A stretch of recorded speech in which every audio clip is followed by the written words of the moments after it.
बांग्लादेश में एक बार फिर हालात बेकाबू होते हुए नजर आ रहे हैं। छात्र नेता और इंकलाब मंच के प्रवक्ता शरीफ उस्मान हादी की हत्या के बाद देश सियासी आग में झुलस रहा है। सड़कों पर हिंसा है, अल्पसंख्यक समुदाय निशाने पर है और सरकार पर चुनाव टालने की साजिश के गंभीर आरोप लग रहे हैं। सबसे बड़ा आरोप आया है खुद शरीफ उस्मान के भाई उमर हादी की तरफ से, जिन्होंने सीधे तौर पर यूनुस की अंतरिम सरकार को कटघरे में लाकर खड़ा कर दिया है।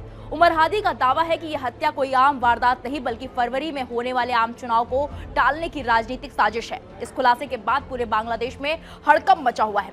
शरीफ उस्मान हादी एक छात्र नेता, एक उभरता हुआ सियासी चेहरा और ढाका से निर्दलीय चुनाव लड़ने की तैयारी में जुटा एक उम्मीदवार। 12 दिसंबर ढाका की सड़कों पर बाइक सवार हमलावर आते हैं और सिर में गोली मारकर फरार हो जाते हैं। हालत नाजुक होती है। शरीफ उस्मान को एयरलिफ्ट कर सिंगापुर ले जाया जाता है, लेकिन 18 दिसंबर को इलाज के दौरान उनकी मौत हो जाती है और यहीं से बांग्लादेश में हिंसा का विस्फोट शुरू होता है। शरीफ की मौत के बाद ढाका, शाहबाग और कई इलाकों में हिंसक प्रदर्शन भड़क उठते हैं। अखबार दफ्तरों को आग के हवाले किया जाता है, सरकारी और निजी इमारतों में तोड़फोड़ होती है और अल्पसंख्यक समुदाय सीधे निशाने पर आ जाता है। इसी बीच शरीफ उस्मान के भाई उमर हादी खुद शाहबाग में प्रदर्शनकारियों के बीच पहुंचते हैं और जो कहते हैं वो बांग्लादेश की राजनीति को हिला देता है। उमर हादी साफ शब्दों में कहते हैं, उस्मान किसी के आगे झुकने वाला नहीं था, तुमने उसे मार दिया और अब इस हत्या को मुद्दा बनाकर चुनाव टालने की कोशिश कर रहे हो। यूनुस की अंतरिम सरकार इस हत्या के पीछे है और देश को अराजकता की ओर धकेल रही है। उस्मान चाहता था कि फरवरी में चुनाव हो। प्रशासन को तुरंत इस संदर्भ में कदम उठाकर चुनावी प्रक्रिया में होने वाली बाधाओं को दूर करना चाहिए।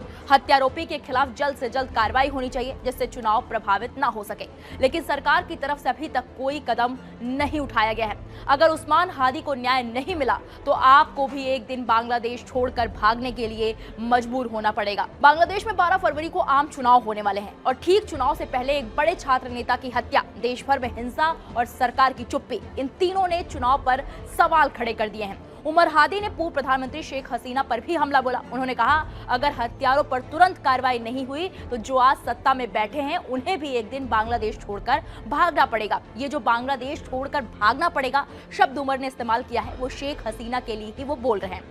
शरीफ उस्मान हादी इस्लामी संगठन इंकलाब मंच के प्रवक्ता थे। ये वही संगठन है जो अगस्त 2024 के छात्र आंदोलन के बाद उभरा और जिसने शेख हसीना की आवामी लीग सरकार को सत्ता से बेदखल कर दिया।